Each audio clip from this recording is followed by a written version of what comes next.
All right, here's one more example for us to consider. What if the degree of the numerator is greater than or equal to that of the denominator? As an example, we're going to take a look at the definite integral from 0 to 4 of the rational expression x cubed minus 2x squared plus 3x minus 4 all over x squared minus 4x minus 5. Now, quick thing to point out here is that the denominator does factor pretty nicely, and the things that it factors into will be x minus 5 and x plus 1. We'll be making use of that. This lets us know that there are domain issues at these two values. However, for our definite integral on the interval from 0 to 4, it will cross neither of these domain issues, so we don't need to worry about that. So vertical asymptotes at x equals 5 and x equals negative 1. However, our space is contained completely in there, so no big deal there. Now, if the degree of the numerator is greater than or equal to that of the denominator, we get to do one of our favorite techniques, which is referred to as polynomial long division. In its current form, there is not enough information to figure out a proper partial fraction decomposition, and in a partial fraction decomposition, this relies on the fact that the degree of the denominator is always greater than that of the numerator. As such, what we're going to do is set up a polynomial long division. The dividend goes inside the division sign. The divisor goes on the outside.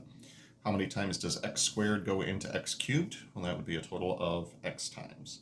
Then we multiply x times the divisor, x cubed, minus 4x squared, minus 5x, and subtract the result. So the x cubes will cancel out. Negative 2x squared minus negative 4x squared will be 2x squared. And 3x minus negative 5x will be positive 8x. We'll drop down the minus 4. We'll do it all again. How many times does x squared go into 2x squared? Well, that would be positive 2 times. Then we multiply. 2 times this divisor will give us 2x squared minus 8x minus 10. And once again, we subtract. So this will put us at 2x squared minus 2x squared. Those cancel as predicted. 8x minus negative 8x will give us 16x. And negative 4 minus negative 10 will be plus 6. So what we have just shown is that the definite integral from 0 to 4 of the original rational expression, x cubed minus 2x squared plus 3x minus 4, all over x squared minus 4x minus 5 dx, is the same as saying the definite integral from 0 to 4 of the quotient, x plus 2, plus the remainder, 16x plus 6, over the original divisor. Now the first two terms will be no problem to integrate once we actually get to it. We will need to perform a partial fraction decomposition on this part.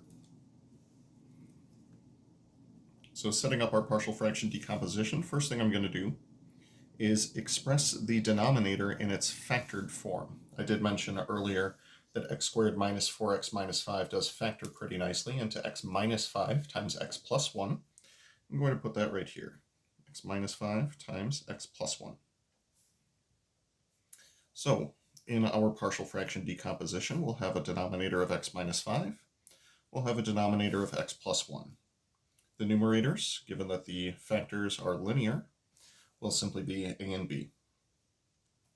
Then, to continue on, we will multiply both sides by x minus 5 and x plus 1 to cancel out the denominators. This lets us know that 16x plus 6 is going to be equal to, for the first term, the x minus 5s will cancel out, leaving us with a times x plus 1. And on the second fraction, the x plus 1s will cancel out, leaving us with b times x minus 5. Now, the technique that I'd like to use is true for all x. I'm going to be plugging in some values for x. So we'll start by saying let's plug in x. That's not how you spell x. Oh boy, that's a tall x all of a sudden. Let x be equal to negative 1. That should cancel out the first term here. So 16 times negative 1 plus 6 is going to be equal to a times negative 1 plus 1 plus b times negative 1 minus 5. So negative 6b is equal to, that'll be negative 16 plus 6, that'll be negative 10. Divide both sides by negative 6 and reduce as much as possible. We're going to get b is equal to 5/3. The other value I'd like to plug in, let x equal positive 5. So if I plug in positive 5, we're going to get 16 times 5 plus 6 is equal to a times 5 plus 1 plus b times 5 minus 5. This takes us to the fact that 6a is going to be equal to 86. Divide both sides by 6 and reduce the result. We're going to get 43/3. Now here's the point where I'm going to re-express the integral that we had right here. And we'll move on to a new sheet of paper for this.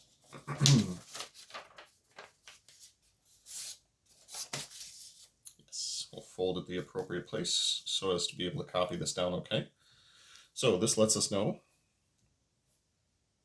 that the definite integral from 0 to 4 of x plus 2 plus, oh, kind of off screen there, aren't I? Yep. Over x squared minus 4x minus 5 dx. This will be equal to, based on the partial fraction decomposition that we just did, this will be x plus 2 plus a, which was 43/3 over, and that was over x minus 5, plus b, which was 5/3 over x plus 1 dx. Cool. Expressed in this form, we now have something that is ready to be integrated, essentially term by term, and then we'll plug in our bounds and see what we get. So integrating the x, we are going to get 1/2 x squared. Integrating the 2, we will get plus 2x. The next term, if we were to factor out the 43/3, we would be left with simply 1 over a linear factor. That'll give us the natural log of the absolute value of x minus 5. And same thing goes for the next term after that. Natural log, absolute value, x plus 1. Now this will be going from lower bound 0 to upper bound 4. So first thing I'm going to do is plug in what we get by plug in what we get for x equals 4. So this will be half of 4 squared plus 2 times 4 plus 43/3 times the natural log of the absolute value of 4 minus 5 plus 5/3 times the natural log of the absolute value of 4 plus 1 minus what we get when we plug in x equals 0. First term will be 0, second term will be 0, third term will be 43/3 times the natural log of the absolute value of negative 5, and the last term will be 5/3 times the natural log of the absolute value of 0 plus 1. Now, a couple things to point out here. Absolute value of negative 1, that'll be 1, and the natural log of 1 will be 0. So this term will be 0, and this term will be 0. What we're left with here is going to be half of 4 squared is 8, 2 times 4 is 8, 8 plus 8 is 16, plus, oh no, that term went to 0, plus 5/3 times the natural log of 5. We can take away the absolute value by taking the absolute value, and we'll get minus 43/3 times the natural log of absolute value of negative 5 will be 5 once again. Combining like terms here, we have 5/3 minus 43/3. That will be minus 38/3 times the natural log of 5. That will be our final answer for this definite integral.